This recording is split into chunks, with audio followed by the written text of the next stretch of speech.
2026 से पहले यूएस में काम कर रहे और यूएस जाने की तैयारी कर रहे इंडियंस के लिए H1B वीजा सिस्टम पूरी तरह बदलने वाला है। 27 फरवरी 2026 से H1B वीजा के रूल्स ऑफिशियली बदल जाएंगे और इसका असर सिर्फ वीजा मिलने तक लिमिटेड नहीं रहेगा, बल्कि ग्रीन कार्ड तक पहुंचने का रास्ता भी बदल जाएगा। तो आज इस वीडियो में हम एकदम सिंपल तरीके से समझेंगे कि नया वेटेड सिस्टम क्या है, किसे फायदा होने वाला है, किसे नुकसान होगा, इंडियंस पर इसका क्या असर पड़ेगा और आपको अब पहले से ज्यादा केयरफुल कैसे रहना है। तो चलिए फिर फटाफट से वीडियो को स्टार्ट करते हैं। हाय, मेरा नाम है वर्षा दुबे और आप मुझे देख रहे हैं एनबीटी टेक एड पर। सबसे पहले मेन अपडेट को समझ लेते हैं। यूएस गवर्नमेंट ने H1B वीजा लॉटरी सिस्टम को बदल दिया है।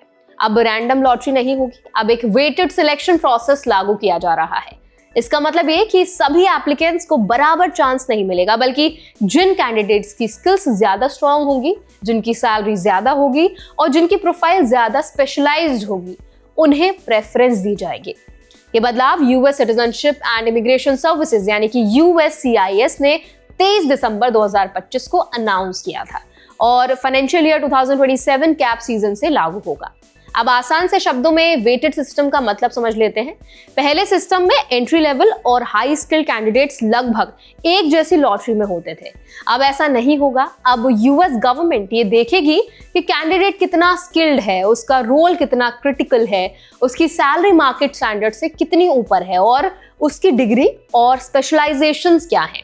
यानी स्किल और पे दोनों का वेट बढ़ गया है। इस बदलाव से सबसे ज्यादा फायदा हाई स्किल्ड प्रोफेशनल्स को ही होगा, जिन लोगों के पास एडवांस डिग्रीज हैं जैसे मास्टर्स या PhD, जिनकी स्किल्स नीश एरियाज में है जैसे टेक्नोलॉजी, हेल्थ केयर, रिसर्च या एडवांस्ड इंजीनियरिंग।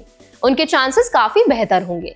इंडियंस में बड़ी संख्या में ऐसे प्रोफेशनल्स हैं जो IT, AI, डेटा, क्लाउड और हेल्थ केयर सेक्टर्स में काम कर रहे हैं और इस ग्रुप को सिस्टम से फायदा मिल सकता है। बड़े यूएस एम्प्लॉयर्स जैसे Amazon, माइक्रोसॉफ्ट, गूगल और एप्पल भी इस सिस्टम में स्ट्रॉन्ग पोजीशन में रहेंगे। ये कंपनीज पहले से हाई सैलरी और स्पेशलाइज्ड रोल्स के लिए H1B स्पॉन्सर करती हैं।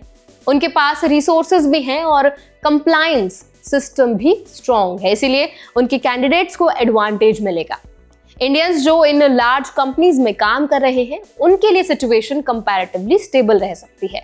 अब स्टूडेंट वीजा से H1B में शिफ्ट करने वालों की बात करते हैं। यूएस में पढ़ाई कर चुके रीसेंट ग्रेजुएट्स, खासकर जो ऑलरेडी यूएस में हैं और जिन पर $1 लाख वीजा फीस लागू नहीं होती, उनके लिए ट्रांजिशन थोड़ा आसान हो सकता है। लेकिन यहाँ भी कंपटीशन बढ़ेगा क्योंकि एम्प्लॉयर्स अब ज्यादा सिलेक्टिव होंगे। अब बात करते हैं उन लोगों की जिन्हें नुकसान हो सकता है। एंट्री लेवल रोल्स में काम करने वाले कैंडिडेट्स जिनकी सैलरी लोअर साइड पर है, उनके चांसेस कम हो जाएंगे। वेटेड सिस्टम में लो स्किल या जेनेरिक रोल्स पीछे रह जाएंगे। इसका सीधा असर बहुत सारे इंडियन फ्रेश ग्रेजुएट्स और अर्ली करियर प्रोफेशनल्स पर पड़ेगा। स्मॉल और मिड साइज्ड यूएस कंपनीज भी इस बदलाव से प्रेशर में आ सकती हैं। $1 लाख की फीस और स्ट्रिक्टर रूल्स की वजह से कई एम्प्लॉयर्स वीजा स्पॉन्सरशिप से पीछे हट सकते हैं। इसका मतलब यह है कि इंडियंस के लिए जॉब ऑफर्स मिलना मुश्किल हो सकता है, भले ही स्किल्स हो। इंडियन नेशनल्स इस पूरे चेंज में सबसे ज्यादा अफेक्टेड ग्रुप्स में से एक है। फाइनेंशियल ईयर 2024 में H1B वीजा का करीब 71% इंडियंस को मिला था। इंडियंस बड़ी संख्या में एंट्री लेवल से लेकर हाई स्किल्ड रोल्स तक हर कैटेगरी में है। वेटेड सिस्टम में टॉप परफॉर्मर्स को फायदा मिलेगा, लेकिन एवरेज प्रोफाइल स्ट्रगल कर सकती है। अब ग्रीन कार्ड रूल्स की बात करते हैं। हाई स्किल्ड H1B वर्कर्स के लिए ग्रीन कार्ड का रास्ता थोड़ा क्लियर हो सकता है।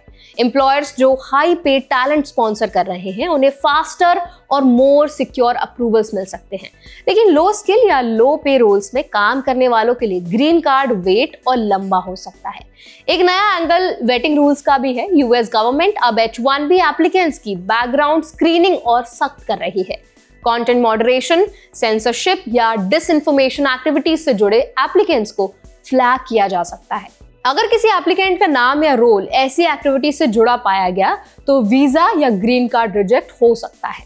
इंडियंस वर्किंग इन टेक और डिजिटल रोल्स को इस पॉइंट पर एक्स्ट्रा केयरफुल रहना होगा। अब सवाल आता है कि इंडियंस को क्या सीख मिलती है। तो सबसे पहली बात, स्किल्स को अपग्रेड अब कोई ऑप्शन नहीं, नेसेसिटी बन चुका है।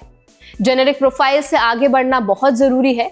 दूसरी बात, डॉक्यूमेंटेशन और बैकग्राउंड पूरी तरह क्लियर होना चाहिए।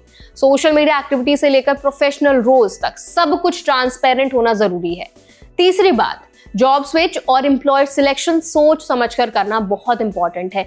ऐसे एम्प्लॉयर्स चुनना जरूरी होगा जो लॉन्ग टर्म स्पॉन्सरशिप कैपेबिलिटी रखते हो। चौथी बात, ग्रीन कार्ड प्लानिंग पहले दिन से शुरू करनी होगी, ना कि H1B मिलने के बाद। तो इस पूरे चेंज का real impact financial year 2027 visa cycle से दिखना शुरू हो जाएगा, लेकिन प्रिपरेशन अभी से जरूरी है। H1B सिस्टम अब लक बेस्ड बिल्कुल नहीं रहा है, स्किल बेस्ड हो चुका है। इंडियंस के लिए ये सिस्टम चैलेंजिंग हो सकता है, लेकिन अपॉर्चुनिटीज भी काफी है। तो बस आपको सही से प्लानिंग करना है और अवेयर रहना बहुत इंपॉर्टेंट है इस टाइम पर। तो आई होप ये वीडियो आपके लिए हेल्पफुल रहा होगा। अगर ये वीडियो आपको अच्छा लगा हो, आपको कुछ सीखने को मिला हो, तो इसको जरूर लाइक करें, शेयर करें। ऐसे और भी अपडेट्स के लिए, वीडियोस के लिए, इन्फॉर्मेशन के लिए हमारे चैनल NPD Tech Ed को भी जरूर सब्सक्राइब करें।